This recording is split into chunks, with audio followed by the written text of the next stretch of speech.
Hello, and welcome to the State of the NAPO SFBA Chapter Presentation 2016 edition.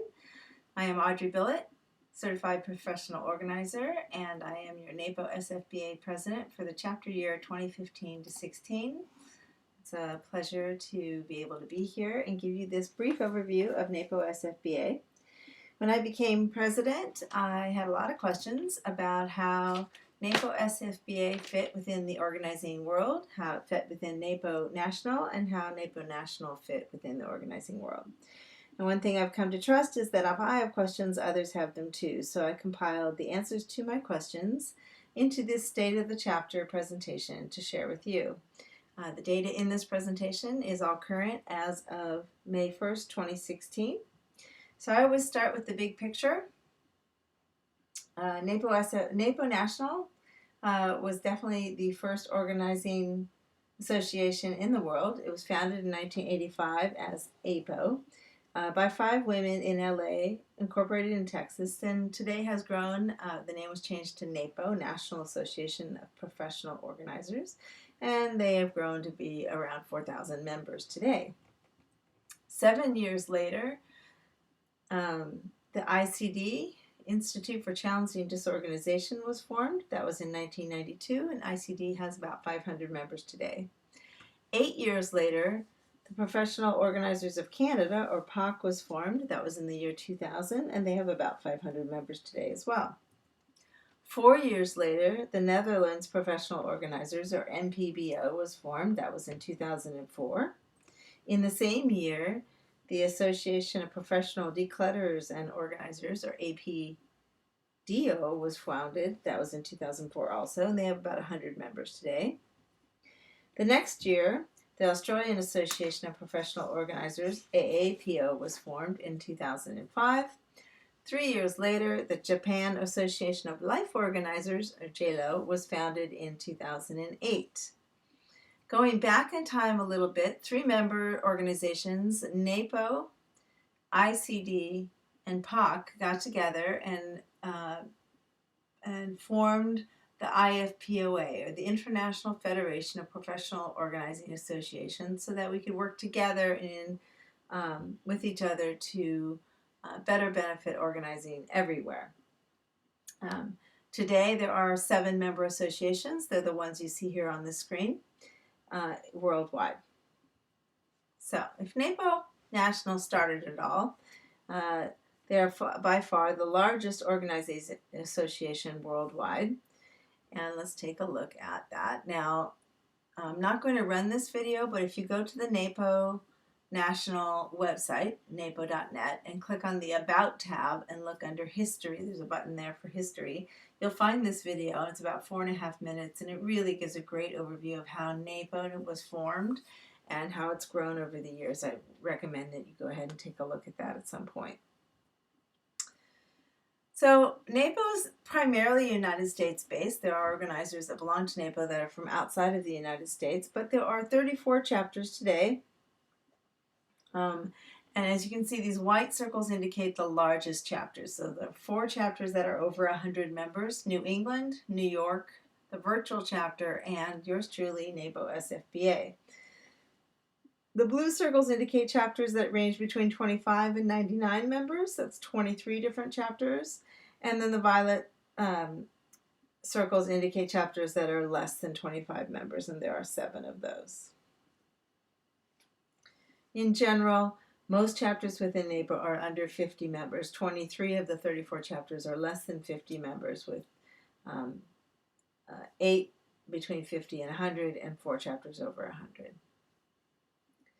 So let's take a look at NAPO SFBA. Well, we were founded in 1988. We are celebrating our 28th year, and we average between 140 to 160 members, including our corporate associate members.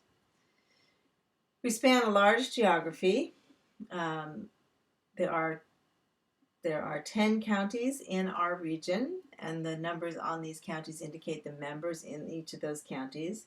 We span 130 miles running north to west, and 130 miles running north to south, and 80 miles running east to west. That indicates about 10,000 square miles. which is roughly equivalent to the entire size of the state of Maryland or the islands of Hawaii.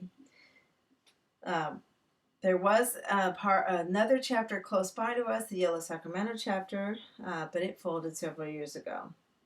Originally, when we formed, the largest number of members were in the Marin County. That's the northern county there on the left-hand side of the screen. But now, by far, our largest number of members are in the San Mateo and San Francisco counties, as you can see by this demographic slide. We survey our members annually, and this year we had about a 47% of our members responded to the survey. 31% of those members that responded do not have any plans to become a certified professional organizer. That's done via national and the BCPO organization. 10% of our members are indeed preparing to be CPO certified, and 6% are CPO certified. So you have 16% of our membership that responded to the survey anyway, who plan or are already CPO certified. Our demographic broken down by age, we're primarily over 50. Half of us are over 50, and then a large chunk of us are between 33 and 50. There's a small percentage of organizers entering NAPO who are under the 33-year age. We also, because we've been around for so long, we do have a large number of people who've been in business for a long time. We have 61 NAPO Golden Circle members. Golden Circle members have been in business for and part of NAPO National for at least 5 years. So here you can see how we break down by the years in business. And pretty much across the board, we've got a solid chunk of people who have been new to the organizing industry. We've got a solid chunk of people who've been at it for quite a while, and then a large group of people who've been at it for quite a long time. NAPO affiliations, about half of us have affiliations with other professional organizations, including networking groups. The biggest overlap here with other professional associations in the organizing venue would be with ICD. I enjoy this slide mostly because it's fun to compare it from year to year. Last year, this was almost exactly 50-50. It didn't matter what meeting, whether it was in person or a telemeeting, about half of the people attended any given meeting about half the time. This year, it looks like the turnout's a lot better. Whether it's an in-person or a telemeeting doesn't appear to matter a whole lot, that people tend to go to meetings. I don't know if that's the weather's better or the meetings are better or neither. It's just an interesting data point. So that's us in a nutshell. Let's take a quick look at our history timeline. So we were founded way over there on the left in 1988. We started having our regional conferences right away within a year of our founding date. Shortly after we were formed, a few years in, there was a large and serious discussion about whether NAPO SFBA should be a part of NAPO National, whether we should be completely autonomous and separate entities. And the discussion and the decision based on that discussion was that the organizing industry overall and NAPO SFBA and NAPO National all benefited from having a shared arrangement. And so we since have decided to stay together. And as a result of that debate and conversation with NAPO National, the expression "Together we are better" became a tagline for our industry, for our NAPO Association and NAPO SFBA. We have started our neighborhood meetings pretty early on. Those are because we are such a big geography. It's very nice for members to get together and know other organizers in their local neighborhood. We also had our first website early on. We've had 2 website upgrades. We're just going through our second website upgrade right now in May as we speak. We are the only chapter in the nation to have a paid staff in the form of an association management firm. We started that in 2008.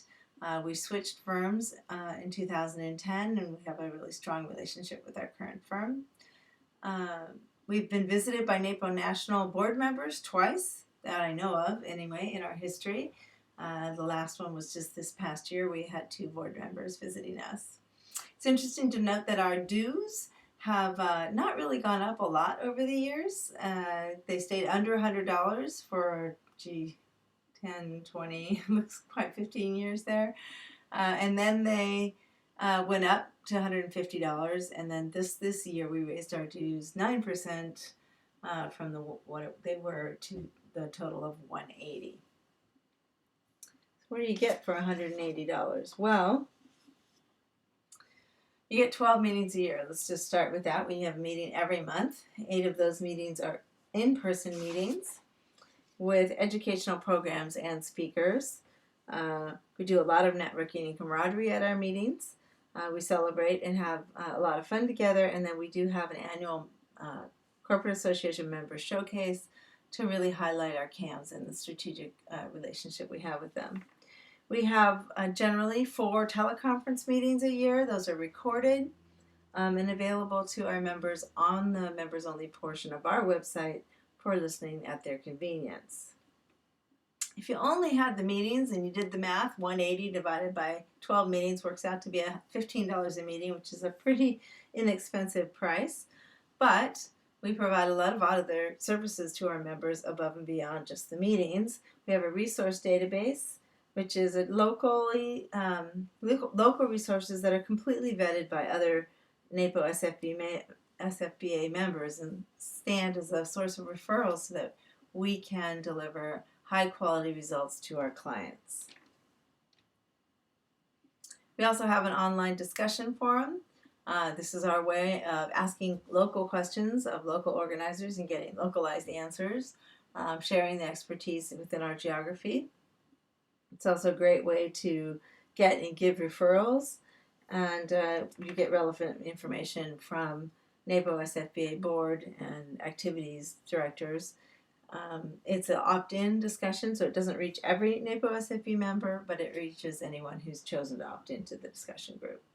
We do host a regional conference every year. It's a high-quality conference, but it's local, so it's easy to get to compared to some of the other conferences available to us, especially when NAPO Nationals Conference, for example, is on the East Coast. It's nice to have something local in case that's just out of your price range.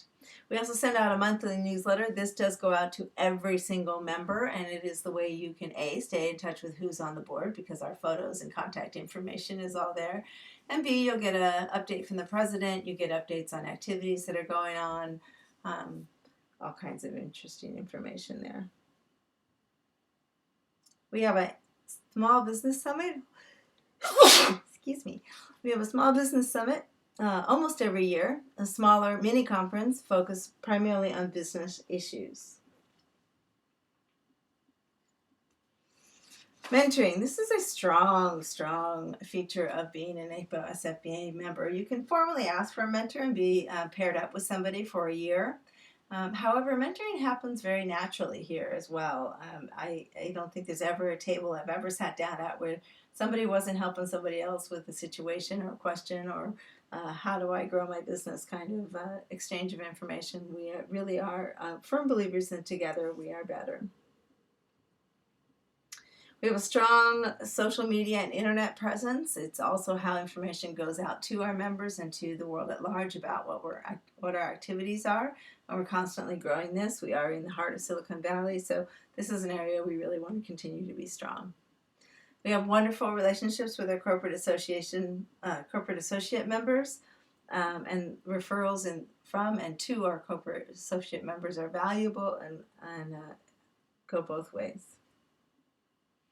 We have neighborhood groups, as I mentioned before. We're a large geography. This is how we connect with organizers in our local area and get to know each other on a more intimate level. We have a lending library with books and CDs. This is great, especially if you're preparing for the CPO exam, and there's a long reading list there. Most of those books are available from our lending library. We also have special interest groups. They happen 2 to 4 times a year, depending on interest, and there's topic-specific short presentations in an informal setting.